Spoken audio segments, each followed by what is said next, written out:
Welcome back. President Trump pushing Republican leaders in the Senate today to provide funding for the border wall during a lunch on Capitol Hill.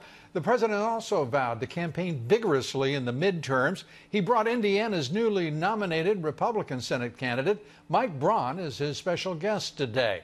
Our special guest now is Jason Chaffetz, former congressman, Fox Business contributor. Jason, great to have you with us. The president making a big show of seeking from the leadership the nuclear option. Let's get to 51 votes. Let's forget the nonsense, and let's stop the obstructionism of the Dems and the rhinos. Your thoughts? Well, since the 1974 Budget Act was passed, I think it's only worked successfully once. The Senate, under Senator Enzi, leading out on the Budget Committee, they're not even pretending to do a budget. So we saw how it went last year. You're supposed to pass a budget by September. These Senate rules, which are not etched on the side of Mount Sinai somewhere, are just rules. And I think the president brings up a good point. If you're going to pass appropriations bills, let's do it at 51 votes. That's the majority. Is there any truth to the suspicion that the reason McConnell keeps things locked up and gives Schumer full sway, 30 hours of debate, and slows down legislation so that the establishment, the Business Roundtable, the Chamber of Commerce get exactly what they bought and paid for in Ryan and McConnell? I don't know that it's a one-for-one. I don't know that you can attribute it like that. I can just look at the results, and the results are you have President Trump has more than 100 nominees that are just sitting there waiting to get put into place. You have a budget process that's broken. We had appropriations that are record high levels and a rescission package that's trying to go through. Right. We spend more than $12 billion a day. And if you want a different result, something that was key to the Republicans, some fiscal discipline, you're going to have to do something differently. And McConnell, what do you think the odds are that he'll do anything differently? Does this president have any truth? Yeah, okay. I thought I'd ask anyway. I was hoping for that bolt from on blue. The deep state, the Justice Department, as you know, I mean, they persist. The deep state is feeling actually, I think, very stronger, not weaker, telling the Congress to go to hell. Trey Gowdy and Devin Nunes, despite Devin Nunes' great successes in leading the House Intelligence Committee and doing yeoman work while doing so. This looks really bad, as if Congress has given up on its oversight responsibilities, in point of fact.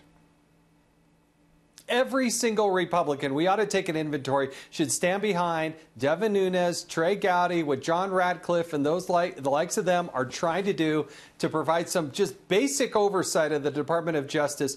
And Lou, and you and I have talked about this, one of my biggest disappointments is Attorney General Sessions. I think he's there in name only.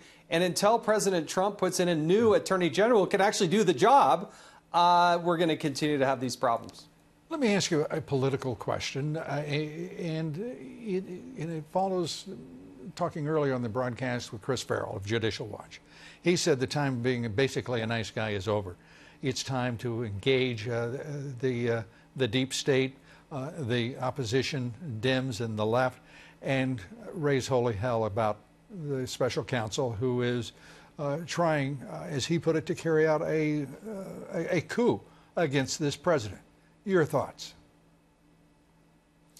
I think across the board, when are Republicans going to start to play offense?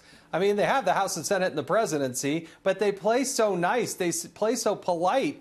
You can play by the rules, but you have somebody in Rod Rosenstein who's not doing what he's supposed to do. He has a duly issued subpoena. Yank him up before Congress, have him raise his right hand, and explain to the American people why Devin Nunes, with the proper security clearance and all the authority he needs, can't see those documents. I mean, there's so much that can be done, but they got to play offense. And the leadership of the House, the leadership of the Senate, talk about passive and inconsequential as they do not support the president. It took Vice President Pence how long to finally say enough with the special counsel, wrap it up, and let's move on. I mean, the vice president himself is being accused of creating a presidential campaign in waiting here.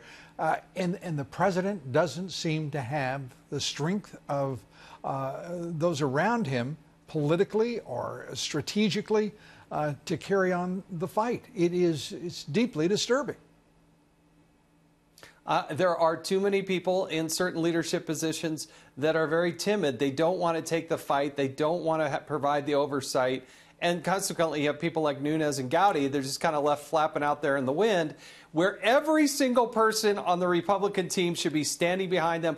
And there are things that they can do in terms of yanking those people up there, forcing them to testify, raising their right hand, hitting them with appropriations, doing all the things that are currently allowed. But we just play nice and we take a meeting next week and the Democrats control the agenda.